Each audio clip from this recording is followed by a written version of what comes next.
বাংলা সাহিত্যে অনেক অনেক প্রবাদ প্রবচন আছে যেগুলোর মাধ্যমে খুব সংক্ষেপেই অনেক বড় কিছু বোঝানো হয়। খেয়াল করেছো বন্ধুরা? এই যেমন বলে একটা কথা, নুন আনতে পান্তা ফুরায়, দারিদ্র বোঝাতে গিয়ে। আমরা অনেকে এটা শুনেছি, জানি, বলিও, চিন্তা করি না। পান্তা ভাত যে খেয়েছে জানে লবণ ছাড়া পান্তা খাওয়া প্রায় অসম্ভব। এর সাথে এখন পেঁয়াজ, কাঁচামরিচ কি কোনো তরকারি, ভর্তা এটা বাড়তি, কিন্তু লবণটা মাস্ট, কারণ অনেকগুলো পানি দেওয়া হয় ভাতের মধ্যে, তাই না? সেই এইরকম পানসে খাওয়া যায় না। এখন সেই চরম দারিদ্র বোঝাতে নুন আনতে পান্তা ফোড়ায় বোঝায় এদের তো ডাইনিং টেবিল এত কিছু নাই, গরিব মানুষ। পান্তা ভাতের থালাটা সামনে দিয়ে গিয়েছে, রান্নাঘরে গেছে লবণদানিটা আনতে, কিন্তু পেটে এত প্রচণ্ড খিদা ছিল, লবণ আনা পর্যন্ত সয়নি, পান্তা ভাত মুখে তুলেছে, লবণ আনতে আনতে পান্তা, ওই আলুনি পান্তাই খাওয়া শেষ। মানে ক্ষুধার তাড়না এত তীব্র ছিল আর পান্তার পরিমাণ এত কম ছিল যে অপরিহার্য উপাদান লবণ, সেটা আনার আগে পান্তাটুকু শেষ। আরেকটা কথা বলে, চর্বিত চর্বণ। চর্বিত চর্বণ তো ভদ্র সমাজেও অনেক সময় বলে চর্বিত চর্বণ ভালো লাগে না, বা একই বিষয়ের চর্বিত চর্বণ চলছে। চর্বিত চর্বণের আক্ষরিক অর্থ কি?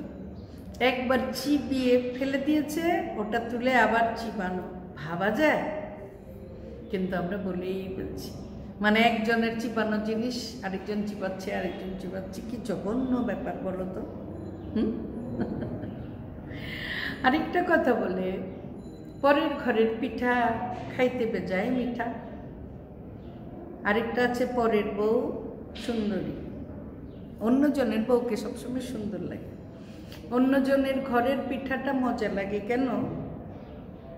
হঠাৎ করে পেয়েছো রেডিমেড, বা এটা কোনো দোষ থাকলে বলার তো উপায় নেই। তোমাকে গিফট পাঠিয়েছে, পরের ঘরের পিঠাটা তোমাকে খেতে দিয়েছে, তুমি যদি এখন দোষ ধরো এটা তো শোভনীয় হয় না, তাই ওটা মিঠাই লাগে, ভালোই লাগে। আর পরের বউকে সবসময় সুন্দরী মনে হয়। কিন্তু কেন মনে হয়? এটা ভাবলে আমরা অনেক দুর্গতি থেকে বাঁচতে পারি, তাই না বন্ধুরা? ব্যাপারটা একটু চিন্তা করতে গেলে কি হয়, আপনি ঘরে যেভাবে আছেন, যে পোশাকে আছেন, কেউ যদি এসে কলিং বেল দেয়, দরজা খুলতে যদি আপনাকেই যেতে হয়, আপনি কি পোশাকটা একটু ঠিকঠাক করে যাবেন না? বা বিল্ডিং থেকে নামলেই দোকান, দরকারি একটা জিনিস আনবেন, পোশাকটা একটু খেয়াল করে নামবেন না? তার মানে দাঁড়াচ্ছে আমরা ঘরের লোকজনের বাইরে অন্য কারো সামনে যেতে গেলে একটু ফিটফাট হয়েই বেরোই, এবং এটা খুব স্বাভাবিক, তাই তো? এখন আপনি যখন আরেকজনের স্ত্রীকে দেখেন বা আরেকজনের স্বামীকে দেখেন, তখন কি হয়? বাইরে থেকেই তো দেখেছেন, তার ঘরে গিয়ে তো দেখেননি। তার ঘরে গিয়ে দেখতে গেলে ওই বেলের চোটে সবাই ঠিকঠাক হয়ে যেত, তো আপনি তাকে মোটামুটি সুবেশ অবস্থায় দেখছেন, ফিটফাট অবস্থায় দেখছেন, তাই আপনার চোখে ভালো লাগছে, পরের বউকে সুন্দরী মনে হচ্ছে। এটা যদি দীর্ঘস্থায়ী চিন্তা হয়ে যায় আপনার জন্য বিপজ্জনক। আপনাকে তখন মনে রাখতে হবে, এই যে আরেকজনের বউকে দেখে আমার এত সুন্দর লাগছে, নিজের বউটাকে অত সুন্দর লাগছে না, আমার বউটাকেও যখন অন্য কেউ দেখে, যেহেতু ঘরের বাইরেই দেখে, তাকে ফিটফাট অবস্থায় দেখে, আমার বউকেও অন্যের চোখে সুন্দর লাগবে। তাই কি করতে হবে? অন্যজনের বউ, কার বউ কত সুন্দর, এগুলো দেখতে না গিয়ে যে একটু সেজে গুজে থাকলে আমার বউটাও অনেক সুন্দর, কম সুন্দর নয়, আমার বউ আরেকটু সাজলে গুজলে আরো দারুণ লাগবে। সৃষ্টিকর্তাকে ধন্যবাদ জানিয়ে, কৃতজ্ঞতা জানিয়ে ওভাবেই সুখে থাকার চেষ্টা করাটা মনে হচ্ছে ভালো। আপনাদের কি মনে হচ্ছে?